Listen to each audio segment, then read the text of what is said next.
Do Filho e do Espírito Santo. Amém. Queridos irmãos cristãos ortodoxos, estamos nos despedindo agora do que é a festa da Natividade, nosso Senhor e Salvador Jesus Cristo, e nos aproximando dos portões da festa da Teofania, o batismo de nosso Senhor e Deus Salvador. Esse maravilhoso mistério no qual o nosso Senhor inaugurou para nós, aquela que seria a entrada na igreja por todo aquele que quisesse fazer parte do seu corpo místico, ou seja, o Santo Batismo. E na despedida da festa da Natividade, rumo àquilo que é a festa da Teofania, nossos santos padres nos estabeleceram um domingo anterior à própria festa da Natividade, que esse ano cairá exatamente na terça-feira. Amanhã já celebramos a antefesta e aquilo que é a véspera da festa da Teofania. Então estamos no domingo anterior, aquilo que é o batismo do Senhor. E nosso Senhor e Deus Salvador Jesus Cristo, após a sua natividade, passou 30 anos às escondidas daquilo que era o mundo conhecido.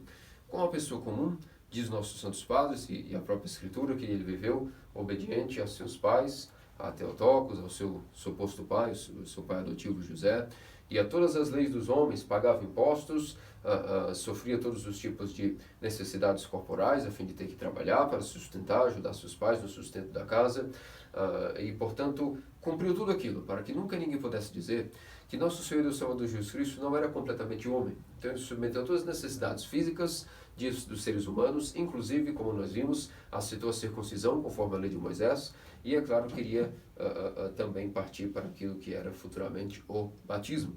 Afinal de contas, mais ou menos quando ele tinha 30 anos de idade, começou a se manifestar para a casa de Israel. Mas antes havia enviado um mensageiro, havia enviado um anjo em sua frente para, segundo a Escritura, aplanar os caminhos, as veredas, endireitar aquilo que seriam as veredas para o Senhor, como já havia profetizado o próprio profeta Isaías. Eis que eu vi na minha frente o meu mensageiro, o meu anjo, voz que clama no deserto, a fim de aplanar as veredas, tornar estreitos aqueles passos que, na verdade, estão tortuosos. E por isso, esta figura não é mais nada menos que o precursor, o batista do Senhor, aquele que foi enviado antes a fim de preparar as veredas do Senhor. E qual foi o início da pregação de São João Batista?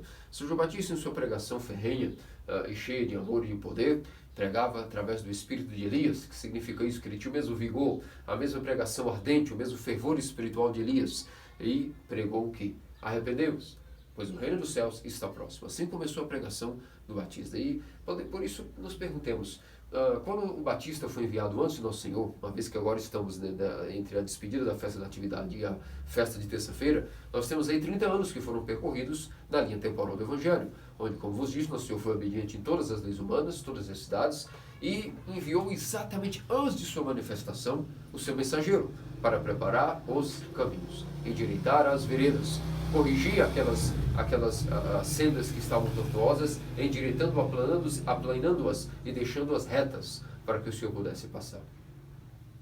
O que significa essa maneira de preparar o caminho do Messias? O que são esse caminho tortuoso que seria agora colocado reto?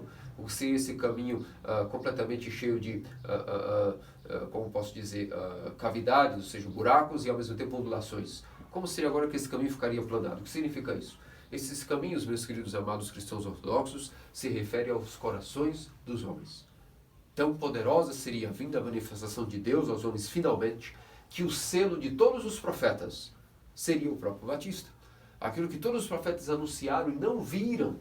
Agora o último dos profetas, que viria a ser o maior de todos os profetas, ele viu ele mesmo apontar com o dedo aquilo que os outros só viram por uma imagem, apenas pela revelação em espírito, apenas pela fé de Abraão, apenas pelo aquilo que Deus os manifestava em espírito. Agora o Batista, como o selo dos profetas, veio para apontar. Tão grande seria a manifestação do Messias. Porque a Escritura, e aí Isaías já dizia, como que os judeus não têm desculpas até hoje de terem dito, que negam que nosso Senhor Jesus de Nazaré era o Messias. Porque o próprio profeta Isaías disse que enviaria um mensageiro antes, que indicaria, apontaria quem era o Messias.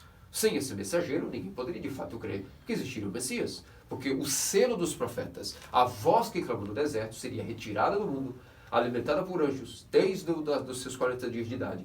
Do próprio Deus aprenderia o que era a sua própria pregação, não de homem, e após aprender de Deus que era a pregação, ao ver o Messias vindo até ele, apontaria, eis o Cordeiro de Deus.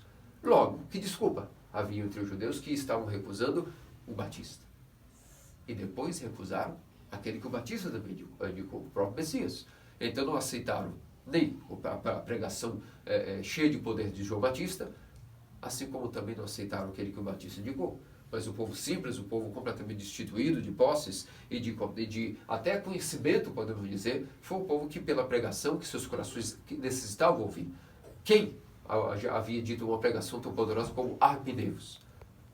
Significa que pela primeira vez os corações dos homens poderiam escutar aquele grande chamado do paraíso, que Adão havia perdido e esperado até agora. Arrependei-vos, pois o reino dos céus está próximo. Significa que as veredas que precisavam ser adequadas para a vinda do Senhor seriam os corações dos homens. Mas qual era a ferramenta que o precursor usaria para poder, ou seja, nós utilizamos de picareta, enxado, machado, para poder tratar de obras no reino dos homens e deixar o caminho completamente compactado, plano, fazer curvas ou deixar reto, enfim, temos nossas ferramentas. Qual era a ferramenta que o Batista utilizou para deixar os corações dos homens retos, aplanados e endireitados, para que o Senhor pudesse vir se manifestar à casa de Israel e depois à casa de Israel para todo mundo? Essa ferramenta, meus queridos amados cristãos ortodoxos, significaria o arrependimento. Uma tal palavra que não existia entre a pregação comum dos rabinos. Uma tal poder saía da boca do precursor de João Batista, que de fato as consciências escutavam. É isso que nós precisamos. É isso que nosso DNA, desde Adão, estava precisando. O arrependimento, que no grego significa metanoia, a mudança do nous, ou a mudança de coração. O que nós também chamamos comumente de mudança de mente, para que a pessoa entenda o que é o arrependimento. Antes de falar de mudança de coração, que a pessoa entenda que ela tem que passar por uma mudança profunda de mentalidade. E, portanto, essa foi a ferramenta que o precursor utilizou. Tão grande é a manifestação do reino dos céus. E quem é o reino dos céus? A própria pessoa de nosso Senhor Salvador Jesus Cristo. E quais os meios que são utilizados para poder receber o próprio Cristo, que é o reino dos céus? O arrependimento é o meio pelo qual se pode receber Cristo, que é o próprio reino dos céus. Vejam, tão grande é o mistério que o Batista começou a inaugurar. Esta é a ferramenta na qual ele aplanou as veredas. E se a própria pessoa do Senhor que está vindo, o reino dos céus está próximo, ou seja, que a própria pessoa de Deus Salvador Jesus Cristo, o Rei dos Reis, vinha agora para reinar nos corações dos homens. É por isso que ele diz, o reino dos céus está próximo. O próprio Cristo, que é o Rei de todos, está vindo. Arrependei-vos, ou seja, mudai o vosso coração. Vejam, entendam o contexto. Vou repetir novamente. Como o Batista aparecia, metanoia é o que ele pregava, ou seja, mudem de coração, mudem a mente. E tal pregação nunca havia sido escutada pelo povo de Israel. Como é isso de mudar de mente? Como se muda de mente? Desligarei minha mente, me reprogramarão? Ou o coração será arrancado, me colocam no outro? Como seria isso? Que pregação era essa? Era tão poderosa que não era apenas pregação com palavras vãs, mas como eram cheias do Espírito Santo. Quando ele pregava, arrependei-vos, ou seja, mudai o vosso coração e vossa mente, os pecadores, as prostitutas, os cobradores de impostos iam ter ele. Os fariseus o recriminavam. E ele dizia, raça de víboras, é para vocês em primeiro lugar que eu estou dizendo arrependei-vos. Mas toda a casa de Israel que precisava de médico, as prostitutas, os bêbados, os cobradores de impostos, todos aqueles que eram reis, diziam, bom, é isso que eu sempre quis, mas eu não tenho força em mim. Eu quero mudar a minha mente, eu quero mudar o meu coração. E assim toda a casa de Israel, que eram os oprimidos, os rechaçados pela sociedade, que não haviam esperança de mudança, correram. Porque para isso os rabinos diziam, vós sois pecadores, não sois nem dignos de Deus. E portanto, de fato, o Batista e o Jordão se encheram em suas margens de tudo aquilo que era prostitutas, pessoas pecaminosas de todos os tipos que jamais os rabinos aceitariam como pessoas dignas do louvor e de servir a Deus. Os pecadores e rechaçados. Agora a pregação número 1 era para os fariseus. E o que eles fizeram? Rechaçavam o Batista. O chamava até de endemoniado. Ele dizia, raça de víboras, quem vos ensinou a querer burlar a Deus? Eis que o machado já está posto na raiz das árvores, e será derrubada toda árvore que não der fruto, e será jogada no fogo, e depois será lançada suas cinzas como poeira. Mostrando que todo aquele reinado dos fariseus e dos escribas já iria passar, o machado já estava na raiz. E quem diria que toda a casa de Israel que era sem esperança, prostitutas e cobradores de impostos, e pessoas, todo tipo de ladrões, soldados, até que se sentiu muito sabia que fazer justiça em seu abuso de poder na sociedade, soldados até do Império Romano corriam a ele, pedindo o que fazer. E ele dizia: segui o vosso salário, apenas pedi usufruir do seu soldo. Não ireis nas casas cobrando propina para servir de seguranças através de chantagens. E assim para cada um ele dava um direcionamento de vida. Como mudar o coração? O que faremos, ó Batista? E para com cada um ele diria: cuide sua mente. Esposos, seja fiel à sua esposa, não cometais adultério. Reis, se sejam obedientes àquilo que é o rei dos reis. Para cada um ele dava um direcionamento. E é por isso que a sua pregação tinha poder.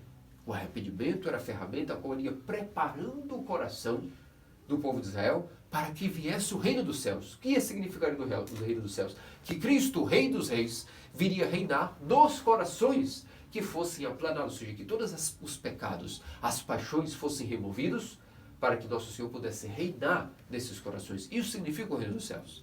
Não o reino de aqui e agora, um reino temporal, um reino de Israel, um reino de qualquer país, um reino da Palestina.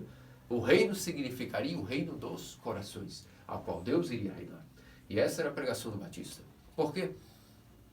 Porque quando Deus fez o homem, ele nos fez a sua imagem e semelhança.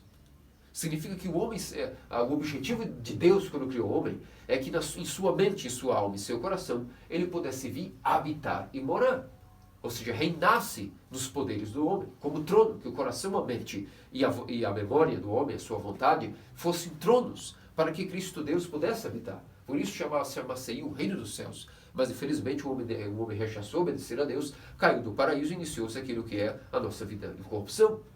Mas para isso, que isso fosse corrigido, a maldição anulada, nosso Senhor enviou o primeiro precursor para que preparasse os caminhos, ou seja, os corações, endireitando-os, aplanando-os, colocando-os retos, sem nenhum tipo de buracos, nenhum tipo de erosão, nenhum tipo de sinuosidade, mas um caminho reto e plano. Ou seja, o coração sem paixões, sem pecados, para que Cristo pudesse vir a pisar e habitar. Nos corações dos homens ele renasce. Porque o protótipo, ou seja, o próprio Logos, sempre quis vir habitar em sua imagem. Nós somos imagem de Deus. E para que nós somos imagem de Deus? Para que Deus fizesse de sua imagem um trono para ele reinar. Ou seja, o protótipo, o original, criou suas imagens para poder nelas habitar. E é isso que o precursor começou a fazer. Novamente, limpar aquilo que eram as imagens em caricatura que estavam todos aqueles que eram os chamados judeus, primeiramente. E depois isso espalharia, claro, por todo mundo, através dos apóstolos, para todos os gentios. Mas os primeiros chamados eram os filhos da casa de Israel. Estavam completamente oprimidos pelo jugo do Império Romano e também, infelizmente, pela falsa pregação dos fariseus, saduceus, escribas e rabinos, aos quais eram denominados pelo próprio precursor de víboras, serpentes venenosas. Muito bem. Se essa então é a ferramenta ao qual o precursor começou a preparar esses corações, o que é o arrependimento de fato? Vamos tentar, através dos Santos Padres, entender um pouco o que significa a palavra do grego metanoia. Mudança, literalmente, seria mudança do nome, ou seja, mudança do coração. Mas para que a pessoa entenda, vamos devagar. O que os Santos Padres chamam de arrependimento? O arrependimento, segundo os Santos Padres, é um estado mental. É uma mentalidade que se adquire na qual se tem completamente consciência de seus pecados. Que isso imediatamente produz o que nós chamamos de uma tristeza piedosa. Ou o que mais literalmente os gregos chamam harmonip, um estado de triste alegria, ou alegria produtora de lágrimas. Esse estado mental, essa mentalidade é dada ao homem quando ele tem reconhecimento de seus pecados, quando ele suplica a Deus por esse dom e ele ganha, portanto, aquilo que é, número 1, uma tristeza incurável pelos seus pecados. E quando ele ganha esse dom de adquirir uma tristeza porque vê o seu estado pecaminoso, pela graça de Deus que o ilumina, ele vê as suas misérias, ele passa a ter uma tristeza produtora de lágrimas. Tristeza porque ele sabe de fato agora o que significa o pecado. A total separação de sua vontade dessa vontade de Deus. E depois disso, ele também tem alegria, porque corre para a pessoa que está em processo de arrependimento e que possui um estado mental, chamada mentalidade, da metanoia, do arrependimento, ele é sempre triste pelos seus pecados, mas ele também possui uma alegria, um paradoxo, uma dicotomia dentro de si, porque vendo os seus pecados, ele passa a correr imediatamente, rastejando e suplicando, perseguindo a face de Deus, para da face de Deus obter diretamente dela o perdão. E conforme ele vai vendo os seus pecados, ele também é comunicado que é possível. E por isso ele passa a perseguir durante toda a sua vida uma maneira de viver passa a ser ativada nele, da qual ele persegue a face de Deus. E nisso ele tem alegria. Como pode se explicar tal estado? É um mistério.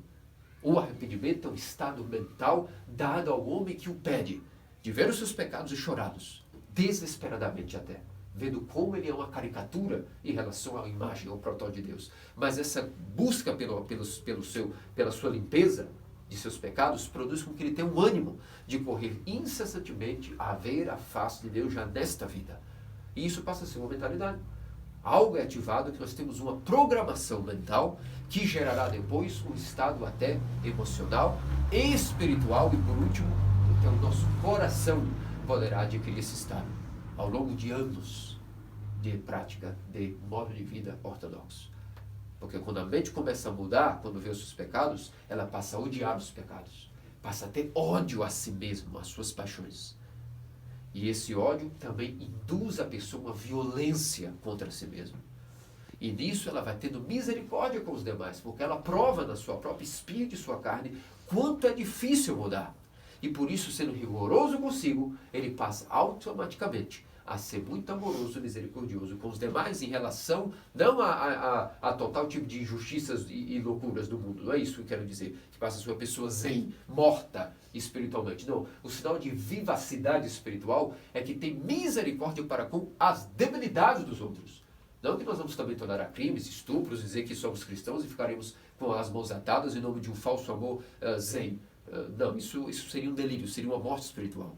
Mas a verdadeira vida espiritual, a qual eu digo aqui, que tem como princípio o arrependimento, pois quem não está em arrependimento está morto espiritualmente, está cego. Então, esse é o primeiro fruto que causa arrependimento. Algo nasce em nós pelo dom que nós pedimos a Deus, para aqueles que querem, que a nossa cegueira é tirada pelo menos um pouco e nós vemos nossos pecados.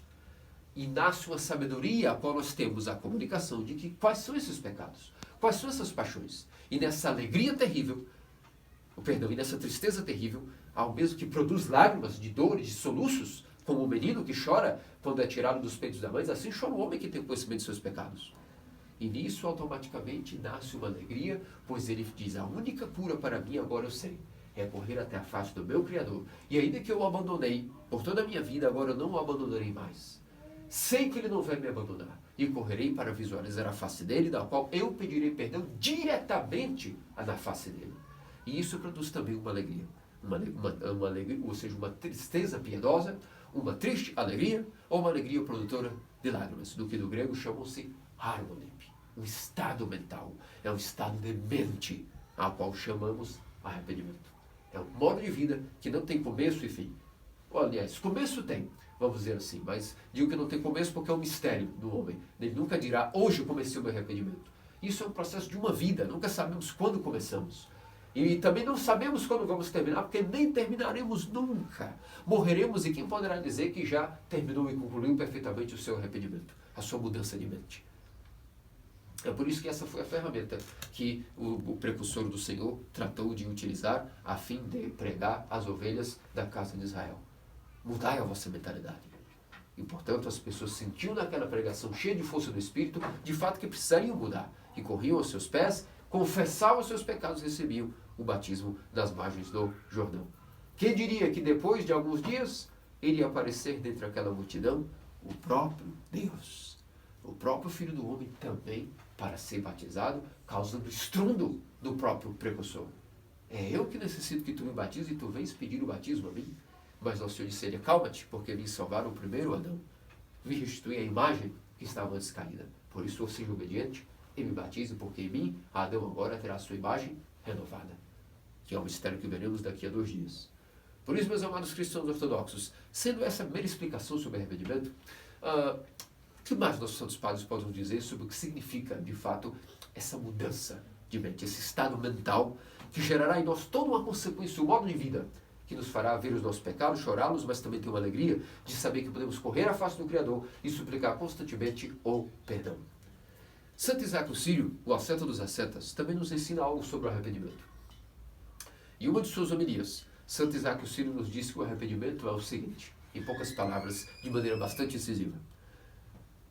Nós estamos como no oceano, e esse oceano são um mundo de paixões, pecados, demônios e os nossos próprios vícios. Estamos como afundando, estamos como náufragos nesse oceano. Depois disso, nós temos aquilo que seria um bote. E o que seria esse bote para que possamos conseguir navegar ao longo desse oceano? Esse bote seria nada mais nada menos do que o arrependimento. A qual a única maneira de nós estarmos não naufragando, mas em cima daquilo que seriam as ondas de paixões, demônios, nossos vícios. Mas onde que nós temos que chegar? Qual o destino desse bote? Um porto, e um pier, um deck, chamado os céus. E o que significa esse pier, esse porto onde queremos chegar? Os fluxos do amor de Deus. O reino dos céus, em outras palavras, a terra onde abunda o amor perfeito e infinito de Deus.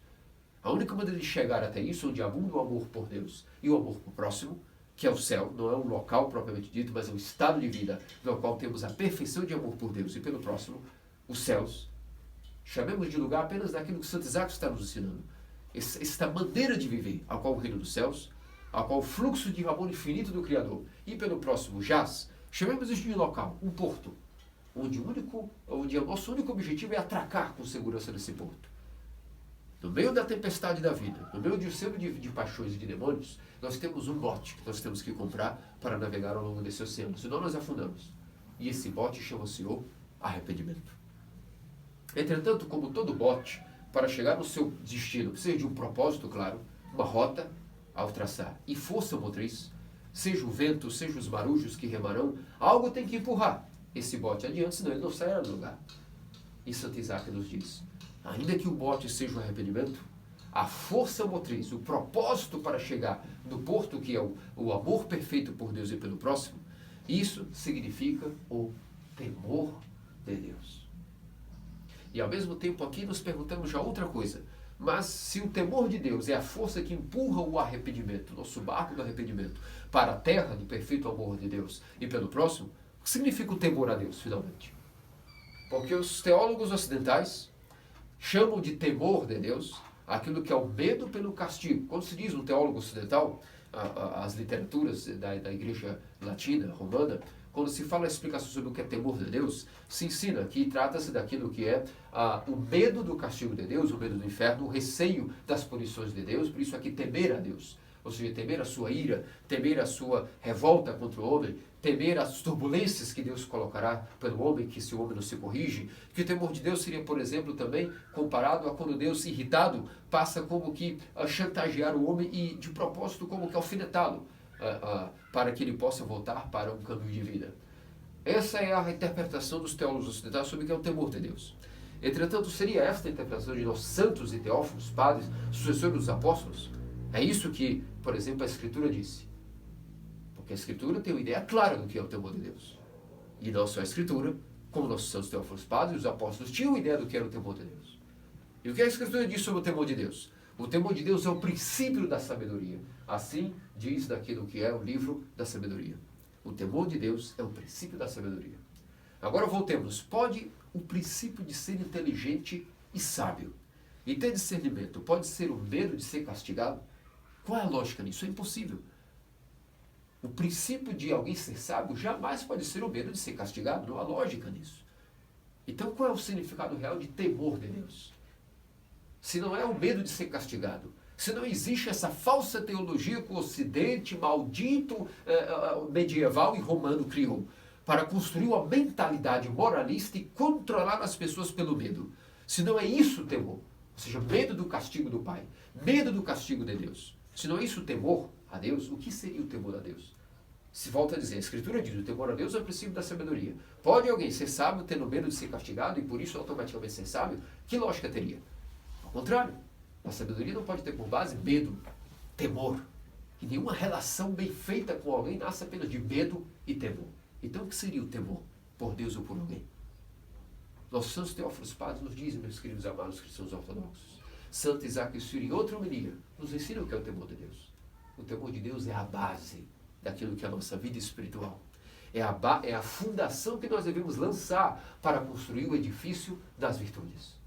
e toda relação efetiva entre seres humanos é também lançada no temor.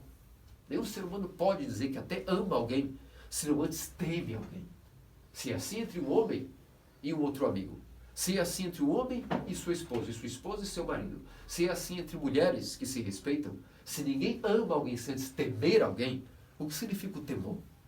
Porque, como vos disse, descartemos isso, que o temor é medo de alguém por castigo, porque isso é uma falsa ideia que o Ocidente criou. A politicagem ocidental criou o medo, o temor como essa questão de temer o castigo ou o chicote de alguém.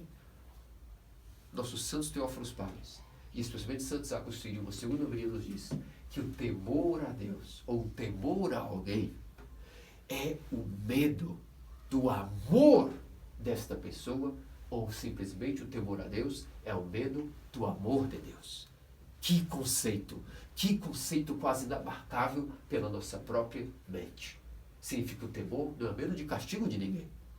O temor que nasce entre a relação entre homens ou entre o homem e Deus significa medo do amor dessa pessoa ou medo do amor de Deus. E é aqui que nós vamos começar a entender o que é o arrependimento de fato. O temor a Deus, segundo os santos padres, é quando uma pessoa que ama de fato a outra antes teve estabelecimento de temor por essa pessoa. Por quê?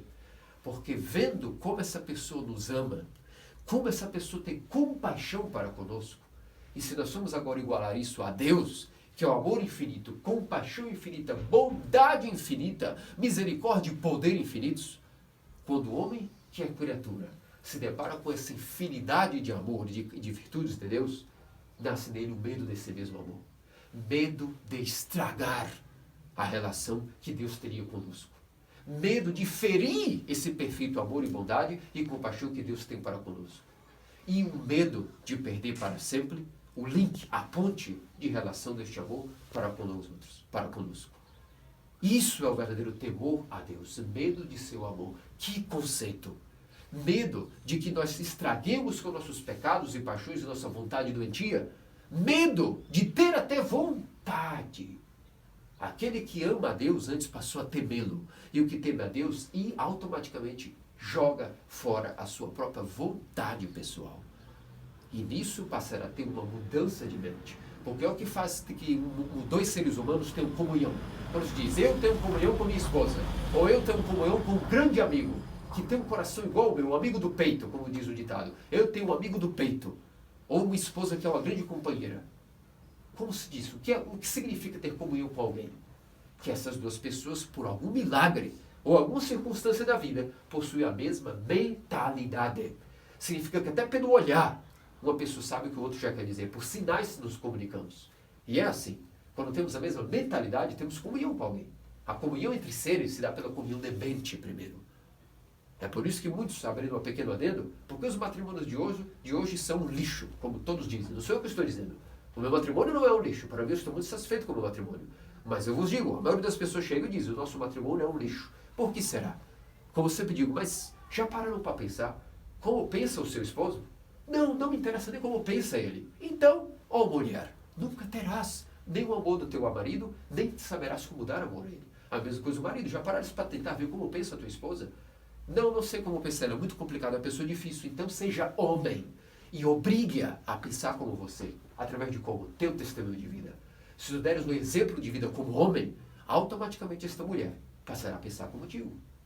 Mas terás que dar a ela todo o teu amor, ou seja, a vontade de ser um homem de Deus, exemplos perfeitos, sem erros, ou quando erra, imediatamente ajoelhando-se e pedindo perdão.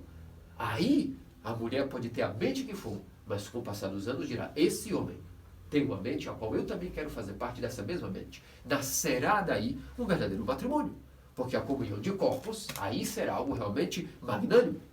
As núpcias, quando se deem no leito, será algo divino, algo realmente sagrado, porque havia antes uma comunhão de mente. E tendo comunhão de mente, havia comunhão de seres. E logo, o que seriam as núpcias? Seria o brindar daquela linguagem no qual o homem não pode mais dizer eu te amo com flores, ou com carro, ou com bens materiais, ou com bilhetes de poesias. Quando nós não temos mais palavras para dizer que amamos nossa esposa, nós convidamos ela para ir para o leito. Dizendo, agora eu vou te mostrar como te amo, já não em palavras, já não em objetos, mas através do meu amor até em atos. Isso deveria ser um matrimônio ortodoxo. na qual o Ocidente já não conhece. Por quê? Porque não sabe o que é temor. O temor a alguém é a base de uma relação. Esse respeito sagrado que nasce com medo do amor da outra pessoa. Medo de magoarmos a pessoa que amamos. Ou melhor, medo de magoar aquele que nos amou primeiro, que foi a Deus. Pois a Escritura diz, não foi vós que me amastes, eu vos amei primeiro. E é assim que nós também relacionamos amor por alguém. Quando nós vemos que alguém nos ama, por isso o marido ama a esposa, como Cristo amou a igreja. E ela automaticamente passará a amá-lo. Responderá àquele amor. E isto é um mistério. Quem puder viver, que viva. Quem não puder, que vá a um mosteiro ou a um deserto. Mas não podemos nunca esquecer de que até a relação entre o homem e a mulher, ou entre amigos, nasce de que alguém ama alguém primeiro. Entendem que uma comunhão de seres tem que alguém estar amando alguém primeiro? E é por isso que a paternidade espiritual, agora mudando de tema, como na sua paternidade espiritual, Deus nos dá um dom a nós confessores e pais, que nós nem sabemos explicar por quê. Porque qual é a vantagem de sairmos por aí amando as pessoas do mundo? Sendo que nós temos nossa própria salvação em jogo. Mas nasce um mistério, onde pessoas chegam para nós, e nós às vezes nem conhecíamos ela, mas no momento que vemos tal pessoa, e imediatamente é como se nós conhecêssemos toda ela. Não há como explicar isso.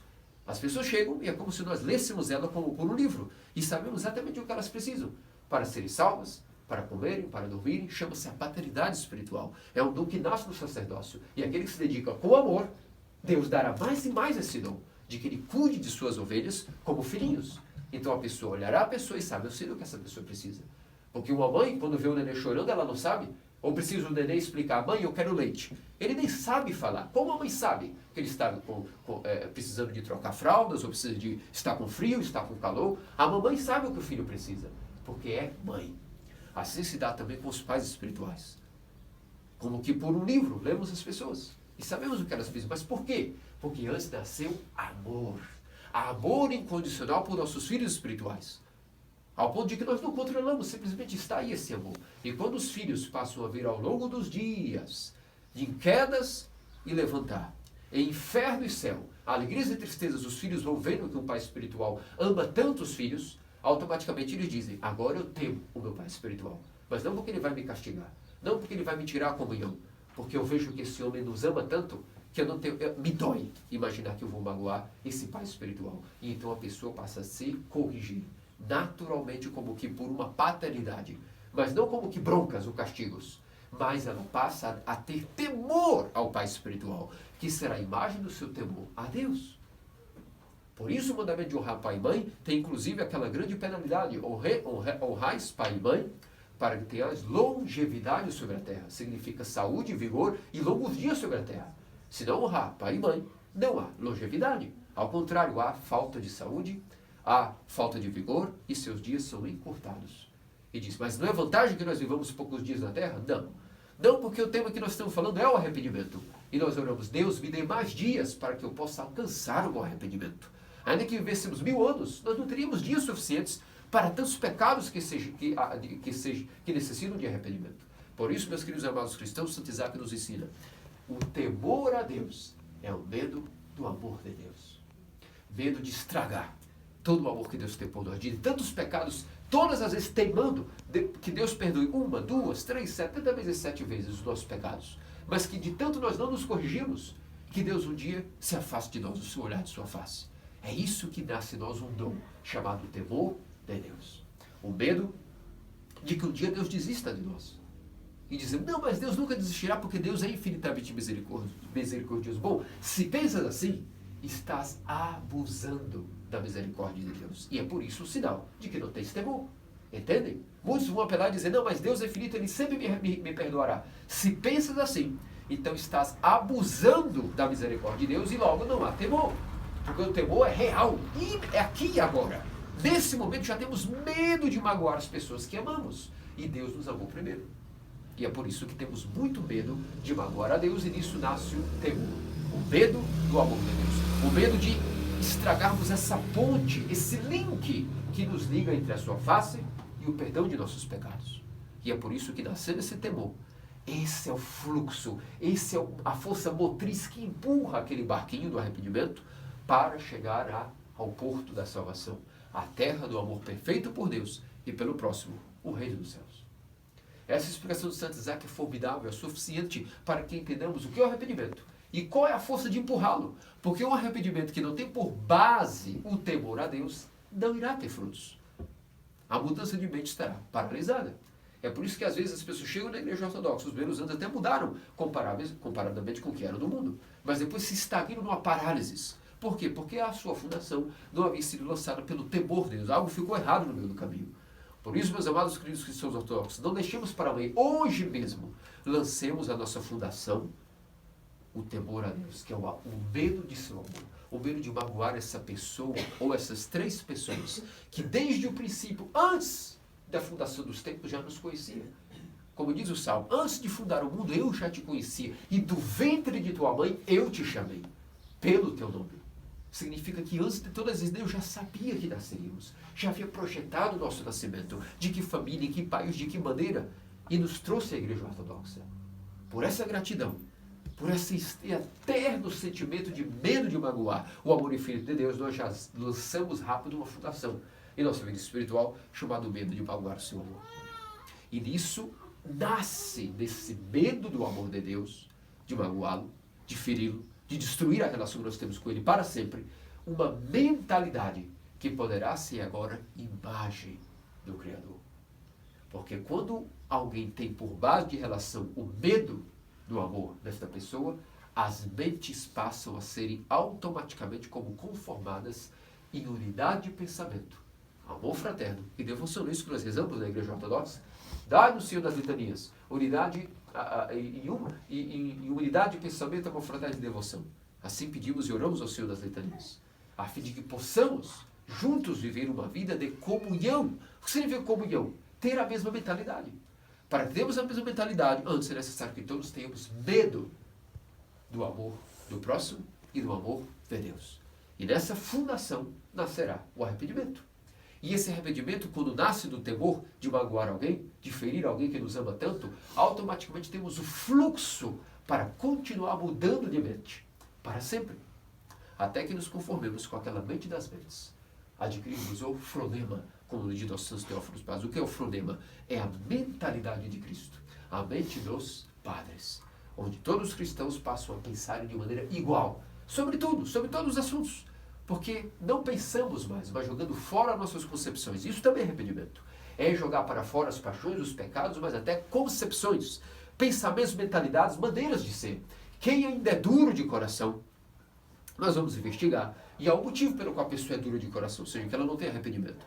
Porque ela não foi humilde ainda para mudar como se veste, como come, como dorme, como pensa, como fala. E então, se não mudou nem as coisas pequenas para ser um cristão ortodoxo, ou alguém que se diz cristão, como pode ser que mudará as coisas mais difíceis, que são o espírito, a mente, o temperamento, a disposição, a memória, a volição?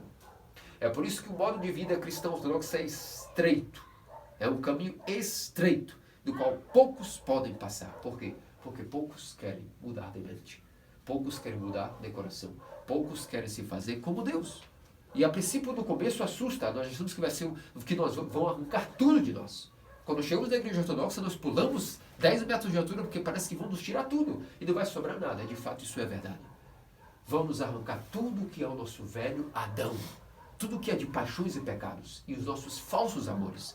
E em troca, receberemos uma nova veste, uma nova mente e um novo coração que é muito melhor do que o anterior.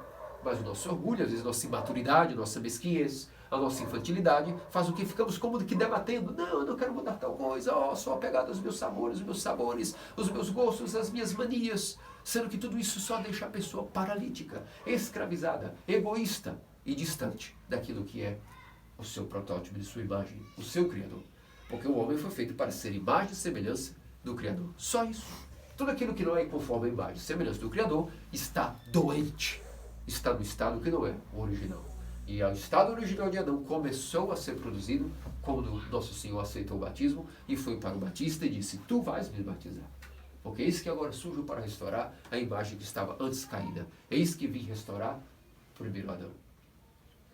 E é por isso, meus amados, queridos irmãos cristãos ortodoxos, que é necessário que meditemos sobre essas explicações profundas, sobre o que significa o temor a Deus, que é o medo de seu amor, que esse é o combustível e a força motriz que nos empurra no barco do arrependimento para uma vida capaz de mudar, de adquirir um estado mental, uma mentalidade que é conforme Deus.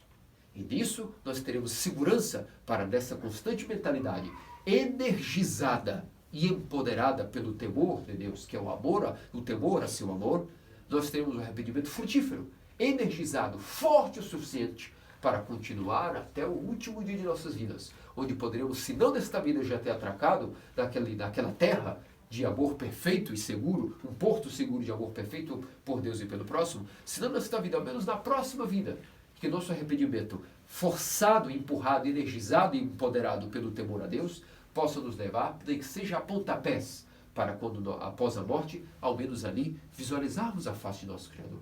Ainda que é nesta vida o momento que devemos já visualizar a face. E quando visualizamos a face de Deus, então temos a recompensa do arrependimento. A triste alegria que nasce do real temor a Deus, irá produzir aquela grande sensação de que, chorando nos nossos pecados, lavando-nos com nossas lágrimas de compulsão, podemos visualizar a face de Deus. E que quando visualizamos a face de Deus, é um sinal de perdão dos pecados. Todo aquele que em suas orações visualiza a face de Deus tem uma comunicação. Deus te perdoou. E quando ele perdoa o homem, que de fato quer, pede perdão. Depois de 10 dias, 15 dias, 10 anos, 3 dias, 24 horas, não. Imediatamente o homem lança-se de joelhos e lágrimas aos seus ícones e diz: Senhor, piedade de mim que sou pecador, perdoa-me. Imediatamente a face de Deus se revela para nós. E nisso temos a comunicação de que Deus nos perdoou. E como oferenda a Deus, para que nós não magoemos Ele de novo, da mesma maneira que fizemos antes, nasce aí o medo do amor de Deus. Tão misericordioso é que nos perdoou, que como Maria do Egito, o que ela fez? Mostrando que o seu arrependimento estava pela base do medo do amor. Tão quanto foi revelado a ela que ela foi perdoada, ela foi trabalhar o seu arrependimento. Ela não disse: agora eu vou me casar e ter filhos e ser feliz. Não. Vou para o deserto a fim de me arrepender. Mudar o meu coração. Porque eu já vi. Esse Deus é tão misericordioso que me perdoou. E eu não quero mais feri-lo. Eu tenho temor. Ou seja, eu tenho medo do amor de Deus que é supremo. Isso para mim já é suficiente para que eu vá buscar o meu arrependimento. Ou seja, a mudança de minha mente, a limpeza de meu coração, para que eu não continue pecando e ofendendo ao meu Deus, que me perdoou de gravíssimos pecados. E como diz São Paulo, onde abunda o pecado, superabunda a graça. E como disse nosso Senhor Deus Salvador Jesus Cristo, a qual dos dois amou mais Deus? O Senhor, primeiro, na parábola dos dois devedores. O que perdoa aquele que devia mais, ou o que perdoa aquele que devia menos? A qual dos dois esse Senhor ama mais? Ele certamente é aquele a quem ele mais perdoou. Assim é. Quanto mais pecados nós temos, e mais nosso Deus nos perdoa, significa que muito mais Ele nos ama. Quando isso nasce, essa mentalidade, como nasceu em Maria do Egito, como nasce em nossos terríveis pecadores, quando vemos que Deus foi capaz de nos comunicar no coração: eu te perdoei o teu gravíssimo pecado, automaticamente diz: então o teu amor por mim é demais, é infinito, porque os meus pecados são grandes demais para que tu me perdoasse. Mas se me perdoas, então significa que tu me amas demais. E nesse medo de magoar a Deus, jazemos a fundação do arrependimento e passamos um modo de vida cristão ortodoxo. E por fim, meus amados cristãos ortodoxos, esse modo de vida, portanto, do arrependimento, da mudança de coração à metanoia, é o estilo de vida ortodoxo. Quando nós dizemos que alguém chegou na igreja ortodoxa, significa que ele iniciou um modo de vida chamado o arrependimento. Antes de tudo, os monges. Em primeiro lugar, em primeiro nível, os monges dedicam-se ao modo de vida chamado metanoia. O arrependimento é o estilo de vida para o qual os monges se dedicam. Mas também nós no mundo, todo aquele que é cristão ortodoxo, deve ter um estilo de vida chamado metanoia, chamado arrependimento. Esse é o estilo de vida de alguém que se diz cristão ortodoxo. E isso demorará a vida inteira e nunca terminará. É a nossa maneira de ser. Constantemente mudando a nossa mente, para ter a mesma mente do Criador. E tendo a mesma mente do Criador, ter capacidade de ter comunhão com Ele.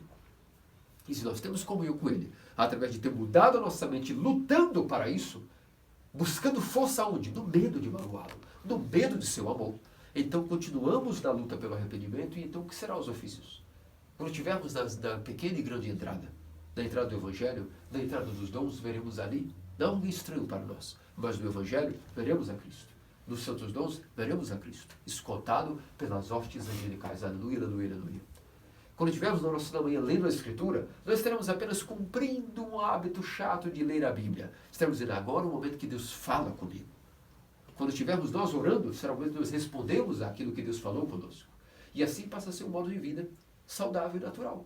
Agora, aquele que não muda a mente, não tem arrependimento, porque justamente nem lançou o temor a Deus, não tem medo, na verdade, não importa se ele magoou Deus ou não, porque ele abusa da misericórdia de Deus. Logo, ele não tem temor a Deus.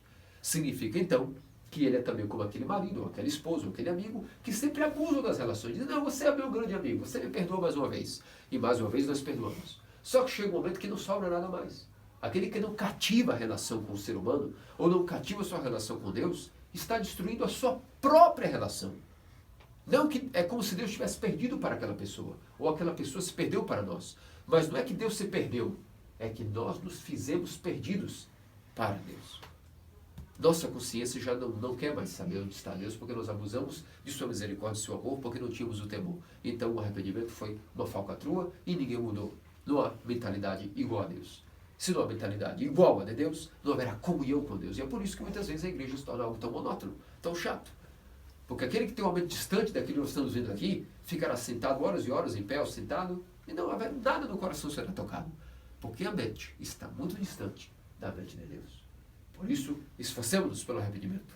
Apressemos-nos para festejar a festa da teofania com toda essa disposição de coração, de mente, de corpo, de memória, para que, tendo a mesma mente de Deus devagarinho, se temos pelo menos o teu medo de magoá-lo, ele nos dará a metanoia. E então, imaginemos que esses ofícios serão para nós a própria vida de Cristo, em comunhão com Ele, através da mesma mente que Ele tem, a imagem da mesma mente de seu protótipo. O que será então? Que alegria quando comungarmos até o corpo e sangue desse próprio Deus. É como as núpcias de um homem e mulher. Se eles têm a mesma mente, se amam só de palavras e olhar, quando se dão, é um amor maior. Imaginemos como não é alma com o próprio Cristo, quando nós temos e cativamos, lutamos para cativar a mesma mentalidade de Deus. Isso é o arrependimento, em poucas palavras, meus amados queridos cristãos ortodoxos. Pensamos, portanto, hoje aos 70 apóstolos e discípulos de Nosso Senhor, cujo assinato nós celebramos, hoje celebramos a festa dos 70, ou 72 discípulos que foram escolhidos do Nosso Senhor para pregar exatamente essa mensagem. Exatamente isso que estamos dizendo aqui. Era o que milhares e milhares de homens e mulheres ao longo de todas as nações, quando chegava algum apóstolo dos 70, ou algum dos 12, com um dos 70 como discípulo, eles iniciavam essa mesma pregação. A mesma coisa que vocês ouviram hoje é o que Keifas, Apolo, Estáquios, Timóteo, Parmenas, Paulo, Silas, todos eles onde chegavam, João Teólogo com Prócoro, todos eles iniciavam nos pagãos esse mesmo sermão que hoje eu vos dei, adaptando, claro, para cada cultura, para cada pessoa, mas mostrando que existe uma vida muito maior, uma vida escondida no coração, mas primeiro é necessário mudar e ajustar a mente para a mente do Criador do Universo. E nisso ele se revelará através da base do medo de magoar esse amor maior, e então uma relação íntima com Deus nascerá um modo de vida cristão ortodoxo, ou a nossa profissão, que chama-se o arrependimento. Bem-vindos à Igreja Ortodoxa, pois é aqui que nós fazemos dia e noite isso, só uma coisa, praticar o nosso arrependimento. Que disso, nosso Senhor Deus Salvador de Jesus, faça-nos dignos pelas orações sobre isso, Mãe. Senhora, teu toque se virgem, Maria e todos os santos. Amém. Amém.